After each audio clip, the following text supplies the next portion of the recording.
Hey guys, this is your host Nitin Binhani, and a very warm welcome to my startup podcast channel SaaS Audio, where we share real stories with real learnings.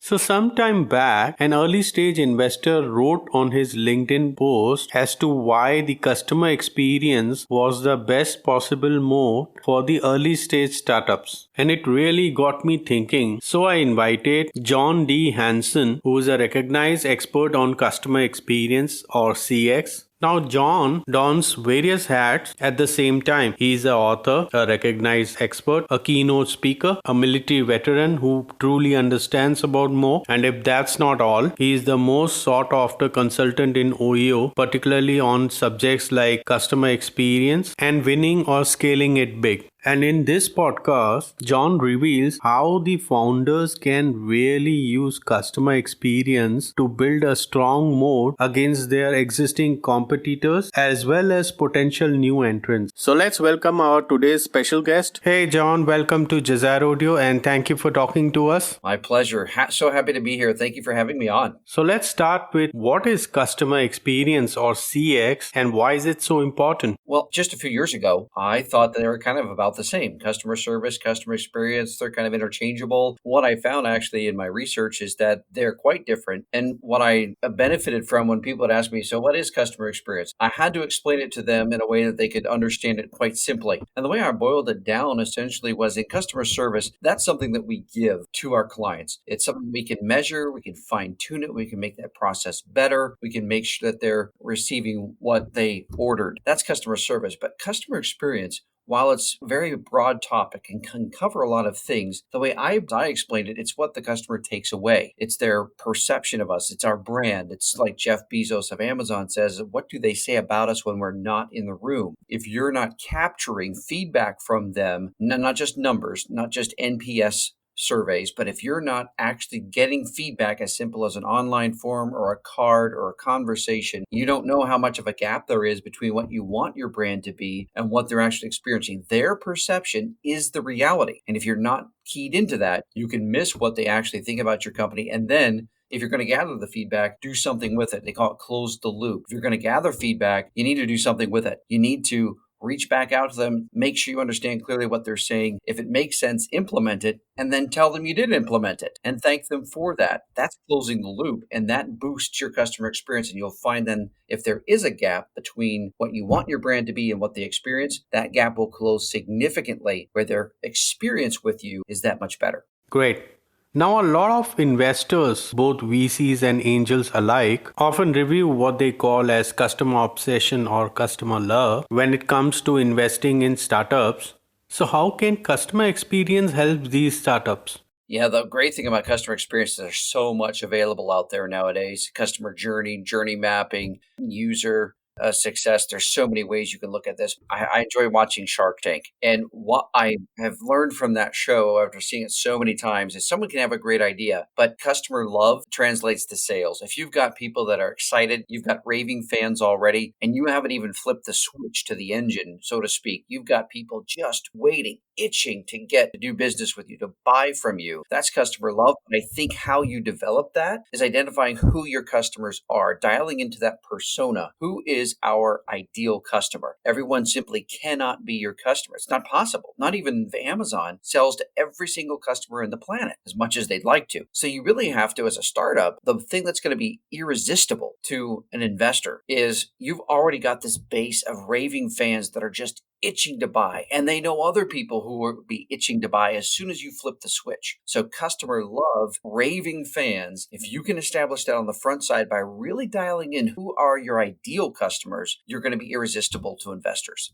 Now, a lot of SaaS startups really suffer from high churn rate. How can they use customer experience to improve their customer retention? I think like Zendesk had a global survey in 2019 that said that the number one reason why people would buy something is not brand recognition or price, but know, like, and trust. Relationship. Even as a software, if you're not reaching out and touching, you lose top of mind. Not only that, but it's like industries like car insurance here in the United States, where somebody will offer you for a few dollars more something that they think is better. they're not necessarily offering you a better package. They're just offering you a better price. So in something where there's always people coming in as competition and they know what their price point is, they know what your price point is, the best way to counteract that is a proactive way of building relationships. And I think that's probably very uncommon in the software world, where once you've made the sale and it's kind of on a subscription renewal model, it's kind of done with that. But I think that it would be very rare and exceptionally good for software companies in particular to have a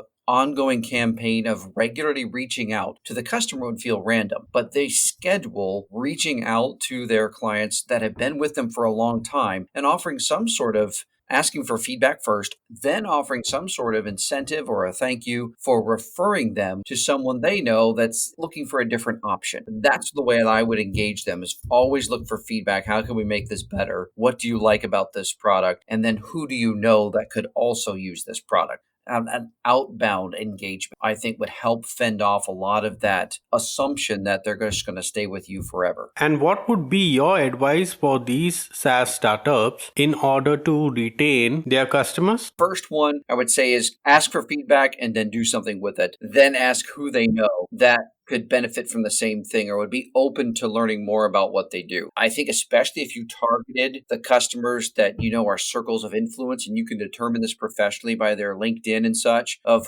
if they know a lot of people, I would start with them. But then the third thing I think is there needs to be, they need to do a good job of their story. I think software companies, because they're such a product-oriented solution, it can be easy not to have the stories of how can they cast themselves on a regular basis where they're marketing themselves of here's what we do, the impact we have in people or businesses' lives. Their lives are that much better. Their businesses are that much better because they have us. I think so much focus goes into the product that not enough goes into the experience, and not enough effort or time or resources go into the sharing the story of what they do, of how they make people's lives better. Awesome. So let's come to the theme of this podcast. How can customer experience act as a moat for any startup?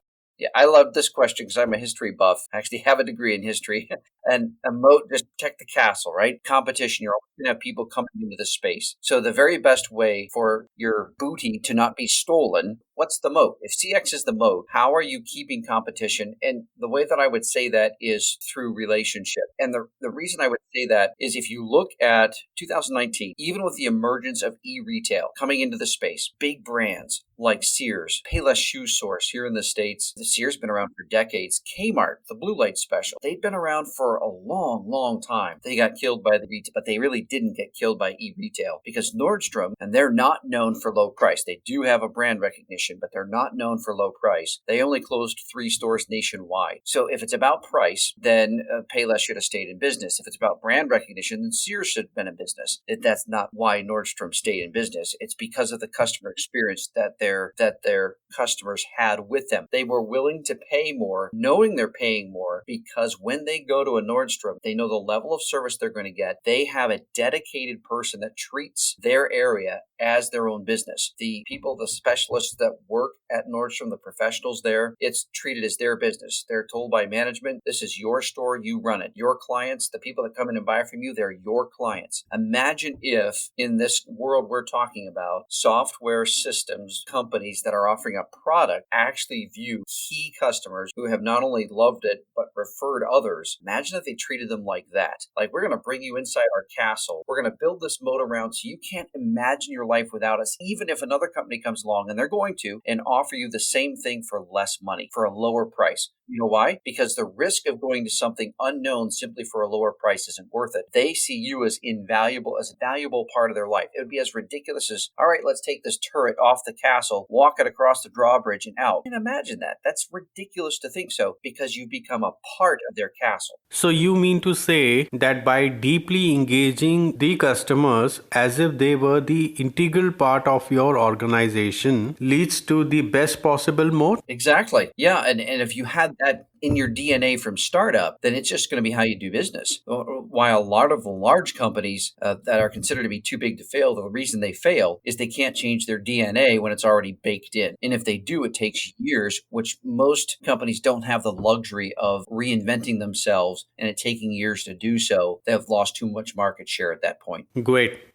And finally, can you share a one or two case study wherein the startups or any organization used customer experience and immensely benefited? Yes. So many people assume we have this thinking in our minds that a company like Amazon, they started off as big as they are now. Well, every company started as a startup and they got to the point of success. But what's so cool about companies, and I'll use one example, was Zappos. Zappos started off, and I read Tony Hsieh's book, Delivering Happiness. Fascinating read. And in that book, I discovered that there was a couple ups and downs where they weren't even sure if they'd be able to stay in business more than once. They eventually got bought out by Amazon for over $1 billion. But here's the crazy thing about this. They sold shoes over the phone, free shipping, free returns, and they still were massively successful to the point they were bought for that. How do you do that? How you do that is that the experience is baked in for the team members, so employee experience they call it now, and for the customers. A matter of fact, their team gets dinged if they're not on the phone long enough. If they're not engaging enough on the phone, they go through remedial training to fix that problem. Do you see how that flips the script with unheard of in a live call center environment where it's monitored, where you want to take care of their issue, get them off the phone and get to the next call? It's the exact opposite of that because it's about building relationships, adding value, and they never sell on the phone call. When people call, they engage them to find out, what are you calling for? How can I help you? And to give one perfect example to wrap this up, there was a person that speaks on customer experience. His name is John DeJulius. He has a customer experience academy in Cleveland. And to prove his point about how good their service was on the stage live, he called Zappos. And he talked to a lady and said, I'm going to San Francisco. I wonder what the weather was like. I've got a trip there. She gets on the computer, looks up the weather. Never once do they talk about shoes. She finds out what the trip's about, says, I hope you enjoy your trip. Have a safe, great time. He hangs up the phone. They never talked about shoes once. Why? Because the relationship was more important than the sale of shoes. But they're so customer focused that the relationship is more important to them than getting to the sale. And that's why they were successful. So can you share the ways whereby the listeners can contact you? 2 ways to do that. Number one is on LinkedIn. My profile is John D, middle initial D, Hanson, Hanson. Got all kinds of content there where people can reach out and engage on that platform. And I've got connections all around the world. My family's grown to over 22,000 on LinkedIn and grateful to have so many wonderful connections across the world. The second one is we've got a brand new website and logo being unveiled next week in February. It's very excited about that for our holistic business consulting arm. And that website is www.accrev.com. Find out who we are. Essentially what we're doing is our mission is to elevate business of all sizes to heroic success. So with this, we have reached at the end of this podcast. John, it was a pleasure to have you on Jazair Audio, and thank you for sharing some great insights with us. Thank you. You as well. It was a pleasure being on with you. Are you a founder of an early stage startup and looking to raise funding? Get your startup investor ready before even you start pitching to your prospective investors. For know-how, please visit www.jazaro.in. That is www.jasaro.in. Lastly, I want to thank all the listeners who took their valuable time to listen to this podcast. Keep rocking, be safe, and don't forget to share.